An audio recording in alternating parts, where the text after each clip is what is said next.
Hello, guys. Today we are going to start with our chapter 2, right? Chapter 2.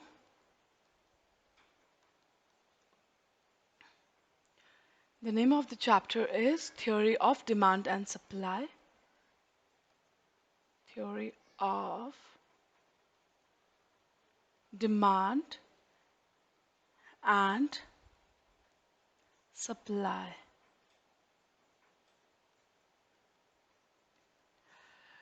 तो demand आपको पता है, demand मतलब जब भी मैं कोई चीज खरीदती हूँ इसका मतलब I am demanding that thing, right? मैं उस चीज की डिमांड कर रही हूँ, ठीक है। एक हम एक एग्जांपल लेते हैं, राइट? Suppose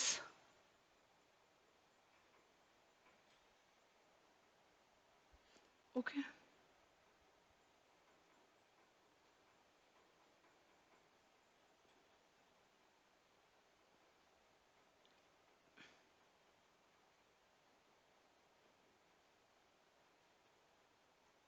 right? एक बेगर है, ठीक है। I am talking about a beggar, ठीक है। उसका एग्जांपल लेके I will tell you this theory. तो सपोज करो, दिस बेगर डिमांड्स फूड, ठीक, पर he does not have the money, इसके पास पैसे नहीं है, राइट? खाना उसे चाहिए बट उसके पास पैसे,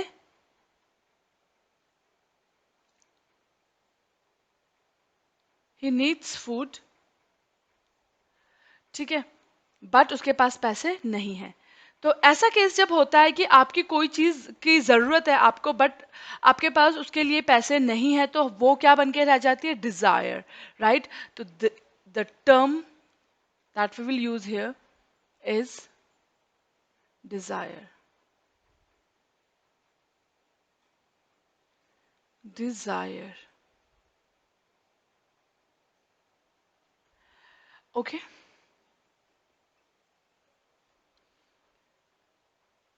तो डिजायर क्या बोल सकते हैं हम? When you wish for a thing but you don't have the resources, okay? Excuse me. अब किसी महानुभाव ने इस बेगर को दे दिए 100 रुपए, right? Now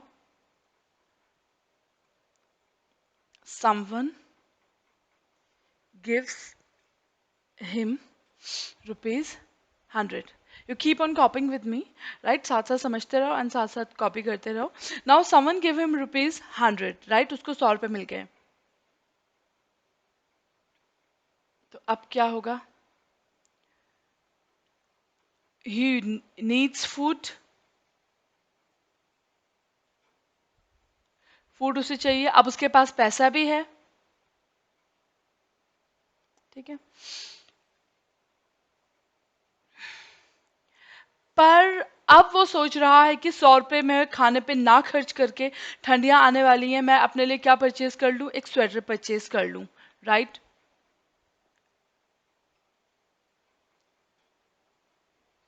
plus sweater, he is thinking of purchasing sweater and not food, ठीक है।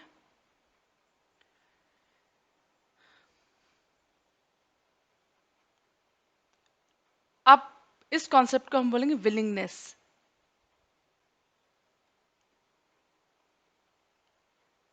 इस कॉन्सेप्ट को हम क्या बोलते हैं?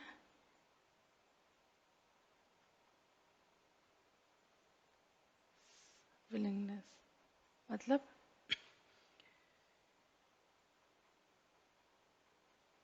when you have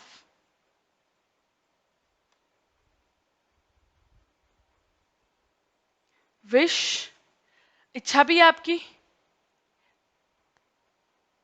plus resources भी हैं, ठीक है, विश भी है, रिसोर्सेस भी है, बट आप अपने इन रिसोर्सेस को उस विश को पूरा करने में इस्तेमाल नहीं करना चाहते, you are not willing, right, you are reluctant, reluctant मतलब आपका मन नहीं है, नॉट विलिंग बोल दो सिंपल शब्दों में, not willing to spend the resources, ठीक है, ठीक, उसके बाद तीसरा केस,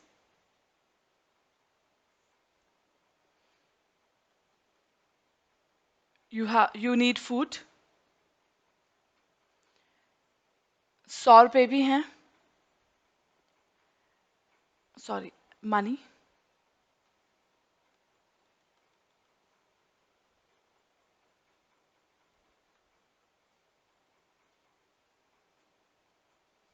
ठीक है, और अब आप उस 100 रुपए से ये खाना खरीदने के लिए आप तैयार हो, राइट, इसका मतलब अब विलिंगनेस भी आ चुकी है। तो जब तीनों चीजें हैं, मतलब आपके डिजायर भी है, रिसोर्सेस भी है, and you are willing to use these resources to fulfil your desire, तो now it will become an effective demand. अब बोलेंगे कि हम क्या है, हमारी डिमांड है, ठीक है, तो हमने क्या देखा, हमारा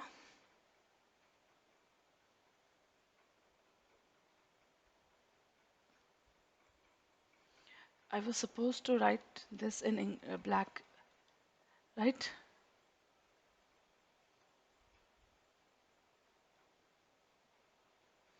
राइट, इसको हम बोलेंगे क्या, इफेक्टिव डिमांड, ठीक है,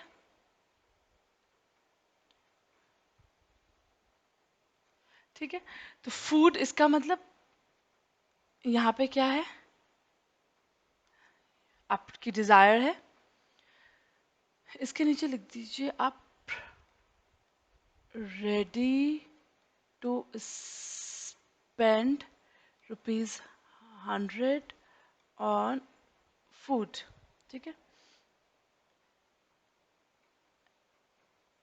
इसका मतलब आपके पास डिजायर, डिजायर तो आपके पास पहले से थी, राइट, खाने की इच्छा थी, राइट, आप खाना खाना चाहते थे, राइट, फिर अब पैसा भी आ गया है, इसका मतलब now you have the means, या फिर हम बोल सकते हैं एबिलिटी, या फिर रिसोर्सेस,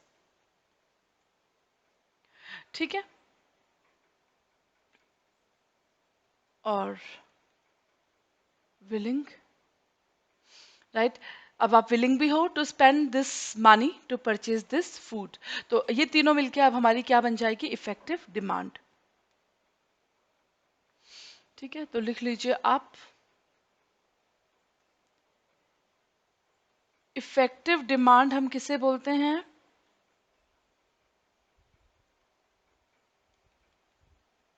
जब डिजायर का एलिमेंट भी प्रेजेंट हो, प्लस पैसा भी हो, मीन्स टू परचेज, रिसोर्सेस मतलब 100 रुपए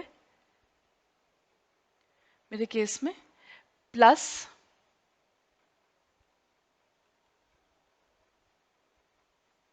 plus willingness to use resources for that purchase, ठीक है, तो ये होती है मेरी इफेक्टिव डिमांड। तो डिमांड की डेफिनेशन आपको याद होनी चाहिए, राइट? तो क्या देखा हमने, एक बार मेरे साथ रिपीट कर लीजिए। यू शुड हैव डिजायर, दूसरा एलिमेंट मीन्स टू परचेज होने चाहिए, पैसा होने चाहिए, रिसोर्सेस, तीसरा विलिंगनेस होना चाहिए, right? You should be willing to use या to spend the resources for that particular purchase. ठीक है, तो ये तीनों एलिमेंट प्रेजेंट होंगे तभी बनेगी हमारी क्या, डिमांड। अगर इनमें से कोई एक एलिमेंट एब्सेंट है तो हम उसे डिमांड नहीं बोल सकते। ठीक है,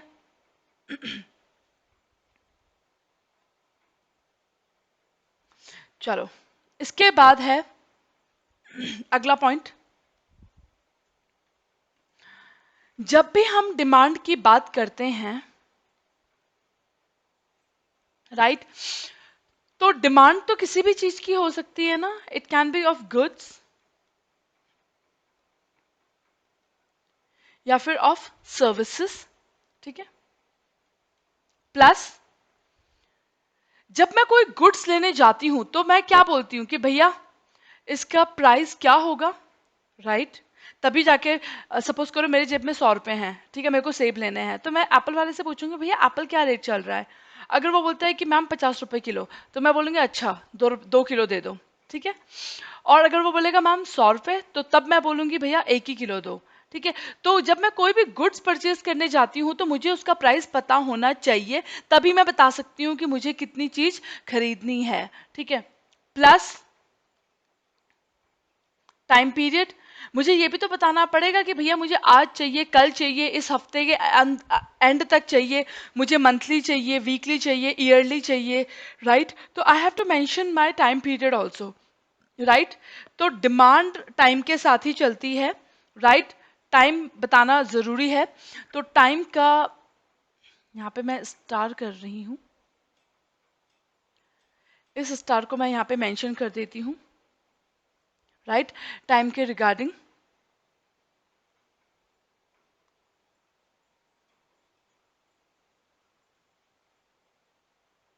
right?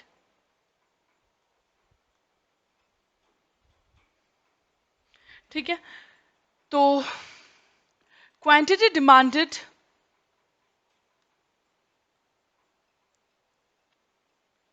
is a flow concept that is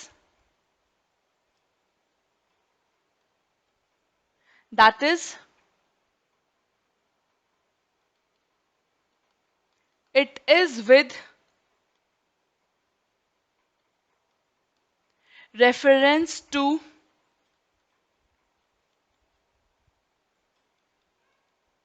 particular time,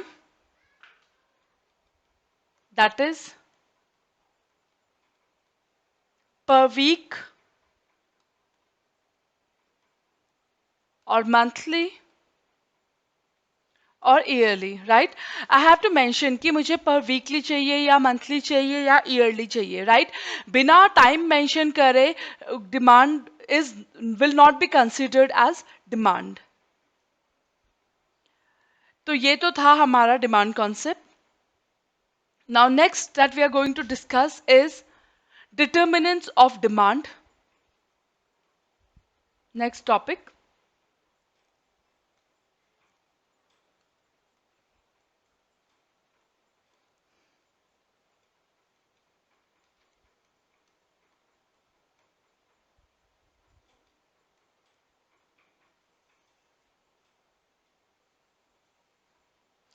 या फिर मैं बोल सकती हूं क्या,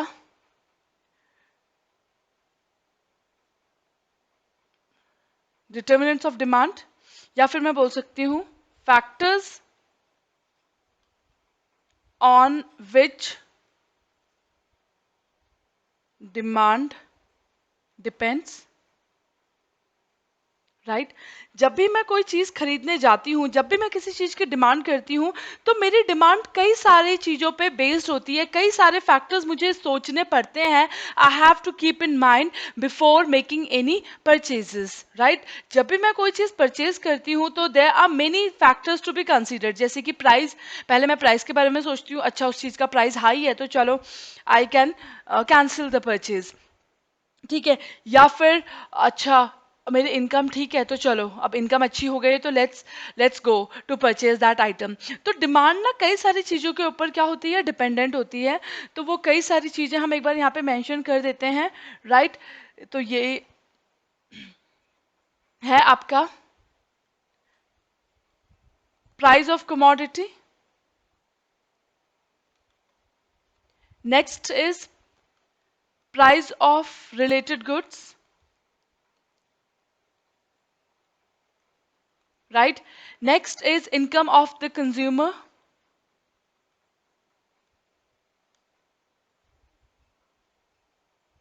right. Next is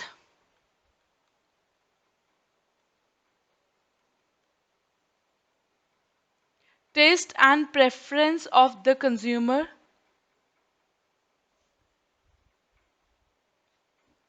Next is consumer expectations.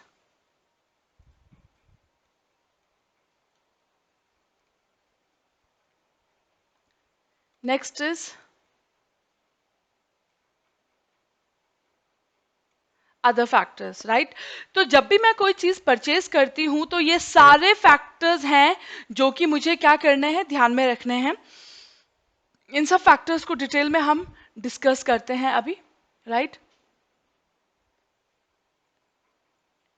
तो मैं बोल सकती हूँ सिंपल शब्दों में, इसको हिंदी में भी लिख दो, ठीक है। तो कई सारे फैक्टर्स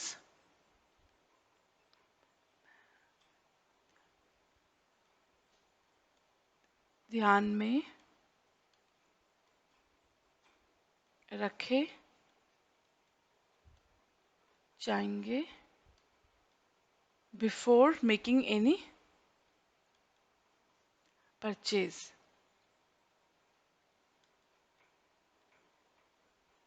ठीक है। तो let's move on to discuss the first factor, right, that is price of a commodity।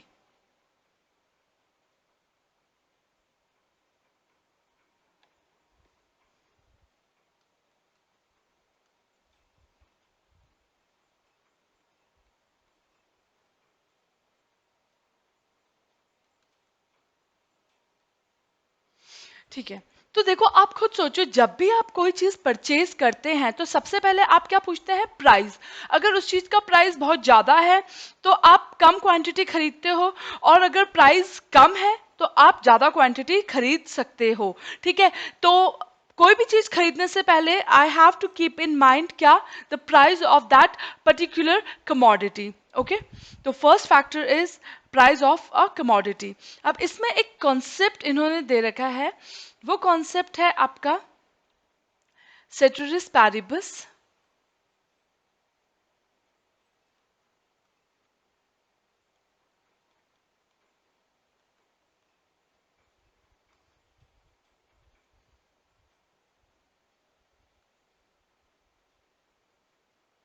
Ceteris paribus. Now, what is the meaning of this term? Right, important for your exam. Ceteris paribus means other things remaining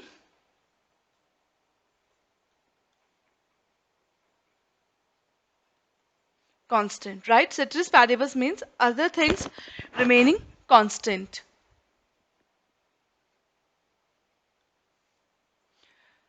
ठीक, तो देखते हैं।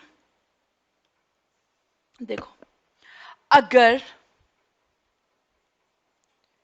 Simple सा logic एक आम आदमी, एक layman को भी पता होगा क्या, कि अगर प्राइस गिरते हैं तो क्वांटिटी डिमांडेड क्या होगी, बढ़ेगी। ठीक है। और अगर प्राइस बढ़ेंगे तो क्वांटिटी डिमांडेड फॉल हो जाती है, इट विल फॉल। ठीक है।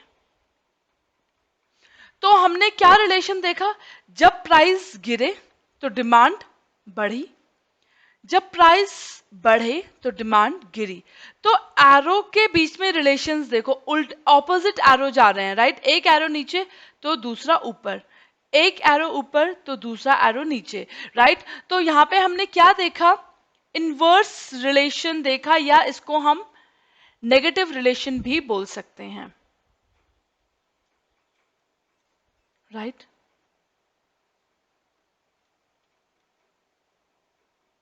राइट, इसको हम नेगेटिव और से इनवर्स रिलेशन भी बोल सकती हूं। एग्जाम्पल,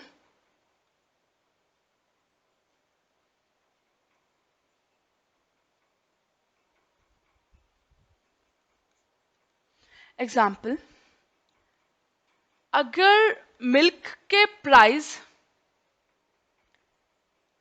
हाई हो गए तो मिल्क की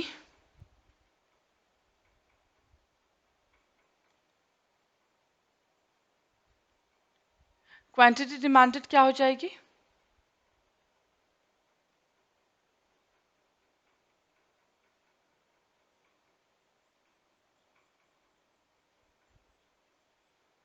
बॉक्स में कर लीजिए इसको। ठीक है।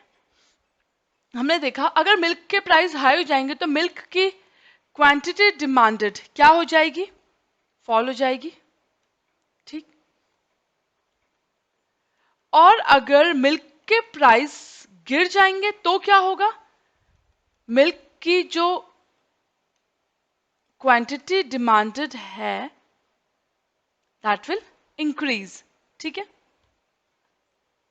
तो हमने क्या देखा, प्राइस और क्वांटिटी डिमांडेड के बीच में कैसा रिलेशनशिप देखने को मिलता है, inverse relation, right. But but if other factors change, example,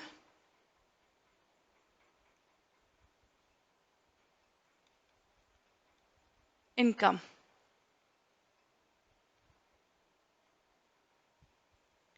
ठीक है।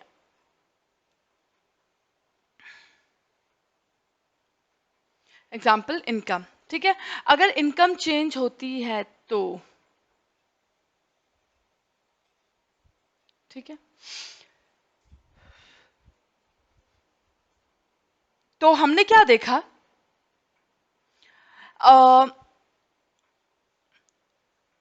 But if other factors change, example income, मतलब हिंदी में लिख देते हैं, मिल्क का प्राइस तो बढ़ा, राइट, पर साथ साथ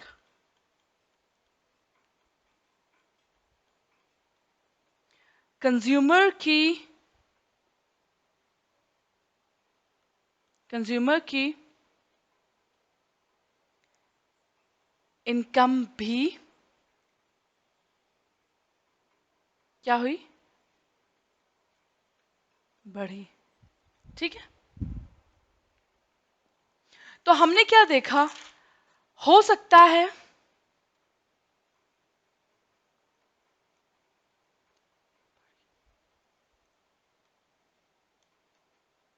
ठीक है,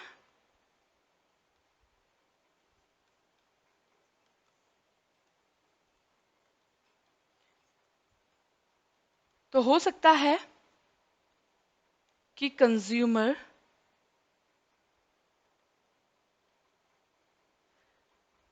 सेम क्वांटिटी ऑफ मिल्क ही खरीदे। ठीक, देखो ना, जनरल रूल क्या होता है, अगर प्राइस बढ़ेंगे, राइट, जनरल रूल क्या होता है कि अगर प्राइस बढ़ेंगे तो क्वांटिटी डिमांडेड गिरनी ही गिरनी है। पर हुआ क्या, प्राइस तो बढ़े बट आपकी इनकम भी साथ साथ बढ़ गई, तो ऐसे केस में क्वांटिटी डिमांडेड फॉल नहीं होगी। तो हमने क्या देखा, अगर मैं किसी दूसरे फैक्टर को बीच में ले आई, मैं प्राइस के साथ साथ इनकम को भी बीच में ले आई, तो जो ये इनवर्स रिलेशनशिप है फिर ये ट्रू नहीं रह पाया, right.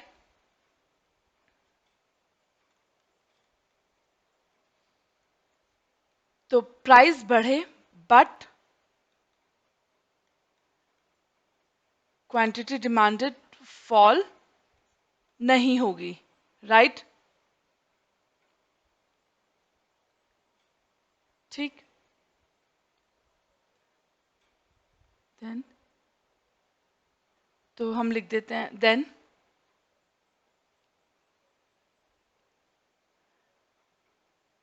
even if the price rises, the quantity demanded will not fall, ठीक है, and this is due to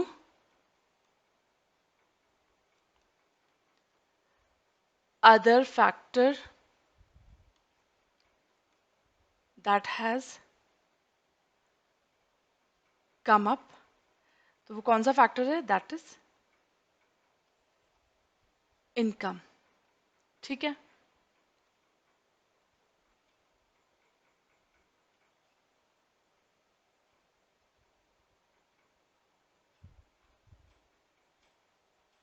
ठीक है,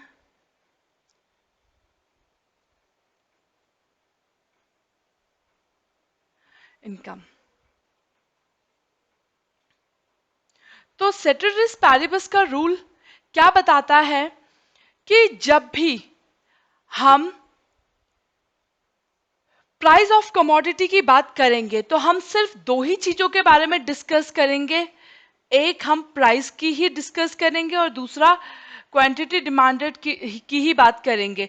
हम अगर कोई दूसरा फैक्टर बीच में ले आते हैं, जैसे कि हम किसको ले आए थे, इनकम को ले आए थे, तो जो यहाँ पे रिलेशनशिप था ना, कैसे रिलेशनशिप होता था, इनवर्स रिलेशनशिप, राइट। तो जो इनवर्स रिलेशनशिप अर्लियर होता था वो इसकी वजह से क्या हो गया, फेल हो गया, राइट। इसीलिए जब भी हम प्राइस ऑफ कमोडिटी की बात करेंगे तो हम अदर फैक्टर्स को क्या मानेंगे, constant, right. Other factors will not change, या अदर फैक्टर्स को हम इग्नोर करके चलेंगे, राइट। ठीक है, तो अगर हम अदर फैक्टर्स को इग्नोर करके चलेंगे तो क्या रूल निकलता है कि प्राइस बढ़ने से क्वांटिटी डिमांड क्या होगी, फॉल होगी, और वाइस वर्सा, प्राइस घटेंगे तो क्वांटिटी डिमांडेड बढ़ेगी। ठीक, बट अगर कोई दूसरा फैक्टर, प्राइस या इनकम या टेस्ट या कंज्यूमर एक्सपेक्टेशंस या अदर फैक्टर्स, अगर वो बीच में आते हैं तो जो इनवर्स रिलेशनशिप देखने को मिल रहा था ना यहाँ पे, वो क्या हो जाता है, गड़बड़ हो जाता है, राइट।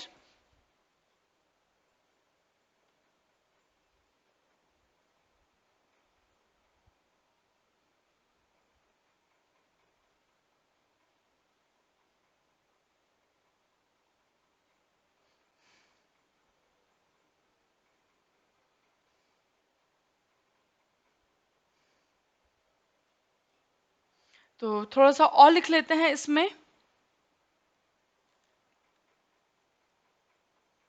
ताकि आपको ये क्लियर हो।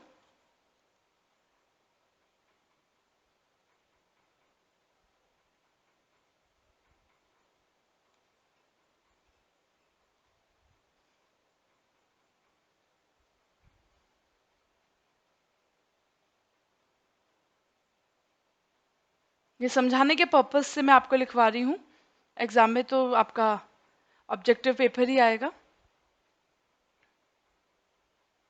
ठीक है। तो हमने क्या देखा, if other factors come in between, then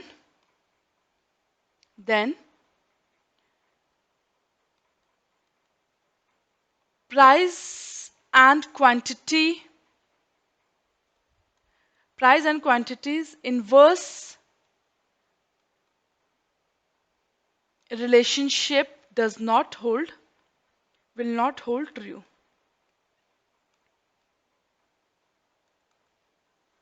ठीक,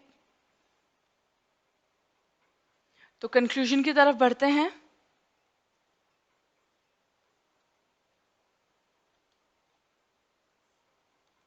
तो कंक्लूजन क्या निकला हमारा? रूल क्या था? प्राइस गिरेंगे तो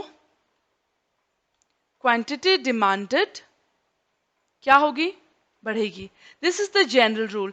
ये सबको पता है, एक आम आदमी को भी पता है, पर ये रूल तभी तक टिका रहेगा जब तक और फैक्टर्स को बीच में ना लाया जाए. इसीलिए बेहतर है और फैक्टर्स को बीच में ना लाया जाए. उसी कॉन्सेप्ट को हम नाम बोलते हैं क्या? सेटरिस पैरिबस. ठीक है, तो जो ये हमने इनवर्स रिलेशनशिप देखा, राइट,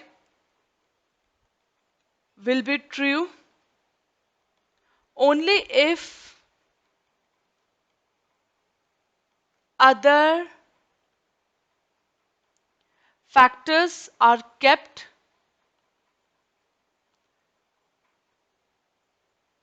constant और से सेम. ठीक है,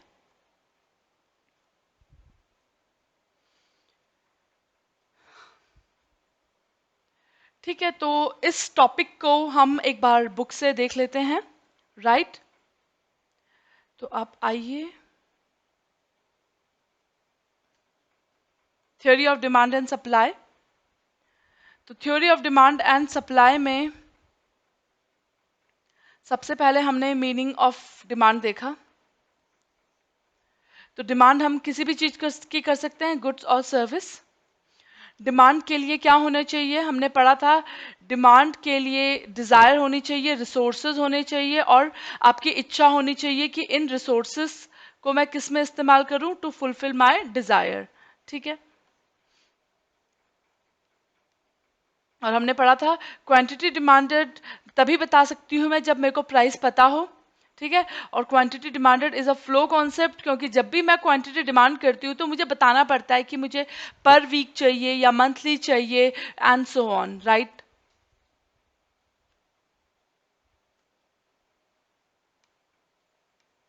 what determines demand, right. Demand किन किन फैक्टर्स के ऊपर डिपेंड करती है? कई सारे फैक्टर्स हैं जिनके ऊपर डिमांड डिपेंड करती है. तो today we have discussed this price of the commodity, right.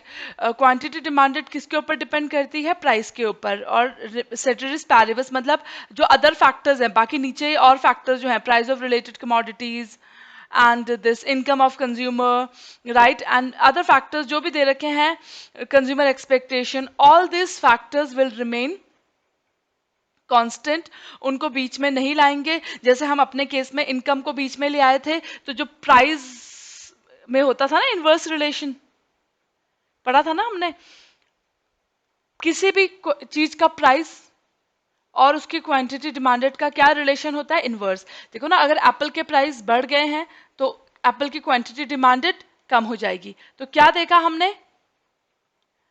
Inverse relationship. एक एरो ऊपर की तरफ है और दूसरा एरो नीचे की तरफ है, राइट. तो क्या होता है? इनवर्स रिलेशनशिप होता है between price and quantity demanded. ठीक है, बट अगर मैं किसी दूसरे फैक्टर को बीच में ले आऊं तो जो ये इनवर्स रिलेशनशिप है ये क्या हो जाता है? डिस्टर्ब हो जाता है. ठीक, तो इसीलिए अदर थिंग्स या अदर फैक्टर्स को हमें क्या रखना है? कांस्टेंट रखना है. ओके, तो rest we will discuss tomorrow. आज आप इतना कीजिए एंड अपने जो आपका चैप्टर 1 आपका खत्म हो गया है, आप उसको भी क्या करिए, उसके जो न्यूमेरिकल क्वेश्चंस हैं लास्ट में ऑब्जेक्टिव, आप उनको भी सॉल्व करते रहिए ताकि आपका वो चैप्टर एकदम सही तरीके से आपको याद हो जाए. Thank you, have a good day.